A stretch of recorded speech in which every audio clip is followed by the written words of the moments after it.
Uncharted just got better. I did get a lot better. Yeah. I got a tons better.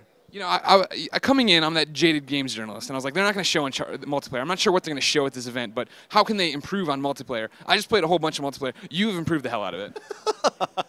Or what were the things that you thought was the best improvement so far? For me, totally, I love the idea of always leveling, always earning. And the perks you can do now are so much different and so much cooler. I'm using, you know, the one where I can turn into smoke to get away from people. Kickbacks. Yeah. Yeah, I'm sorry. Yeah, so you earn medals in the game. Well, first off, you tell about it. Why am I talking about your game? Tell me all about it. Start from square one and explain what the hell is going on. Sure. Well, so you mentioned some of the new systems that we have, right? And so the last game we had boosters, right? And boosters are sort of like these passive enhancements that you unlock as you play the game. Well, this time, you know, we introduced a lot more, far more interesting boosters that sort of play with the mechanics of the game. And when you unlock a booster, the more you use a booster and earn XP with it, you actually rank it up. And the booster, it's not always just like a percentage point kind of thing, but they actually get a new enhancement attached to them. And then the one I need the most, and I didn't get to unlock it, is the regenerative one. I saw at level 3 you earn 130% your regenerative health. Yeah. So you're regenerating that much quicker. I desperately need that.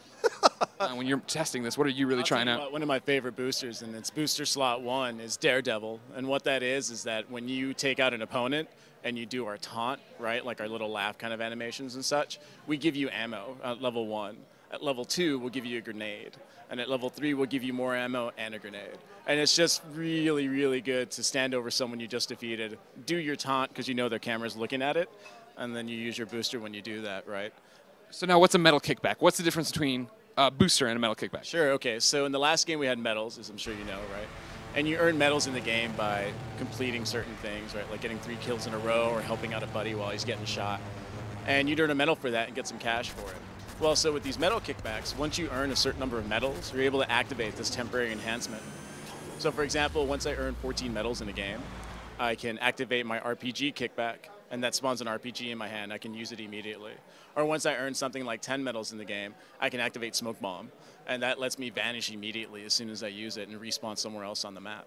I always wanted Sully to be a badass ninja, so it's nice that he can finally do that. It's true. Yeah. Speaking of Sully, right? Like then we have our character customization, right? And so in the last game, as you ranked, you were able to purchase some of the characters from the game, right? You can be like Schaefer, or you can get Flynn, stuff like that. But this game, we actually give you a custom character off the bat. And as you play the game, you're able to unlock these unique custom pieces. And we have different pieces for both heroes and villains. So you can always tell who your target is.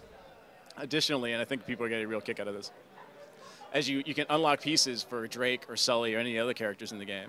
So you can give Drake like a ball cap or some aviator sunglasses, or give Sully a fedora. I gave Sully a big old ugly fisherman's cap in there. Yeah, no, we made sure to pick, it wasn't ugly. We made sure. No, it's pretty bad.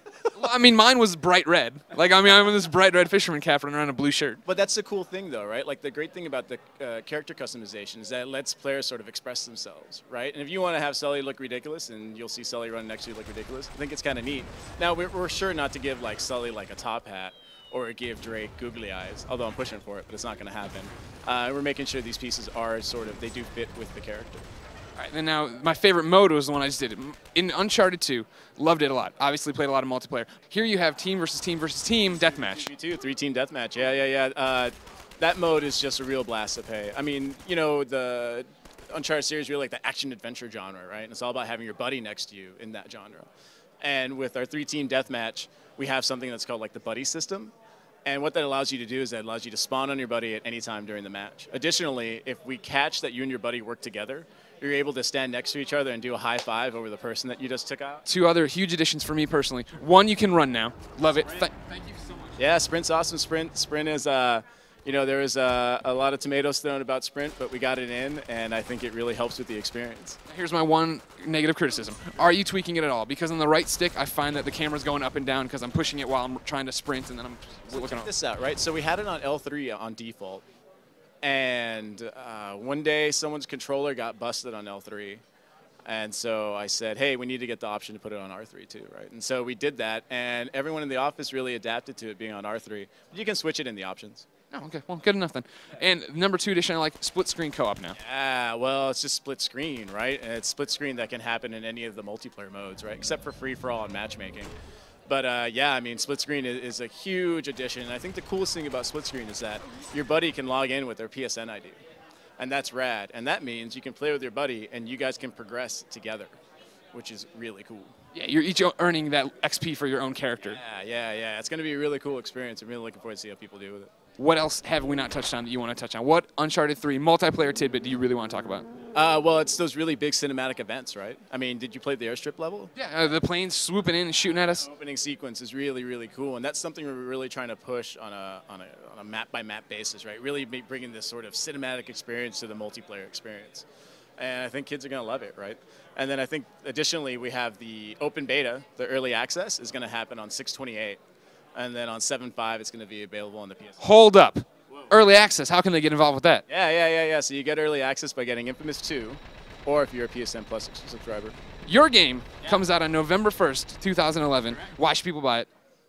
Because it's epic. Good enough for me. To see if it really turns out to be epic, check all the Uncharted 3 news here on IGN.com.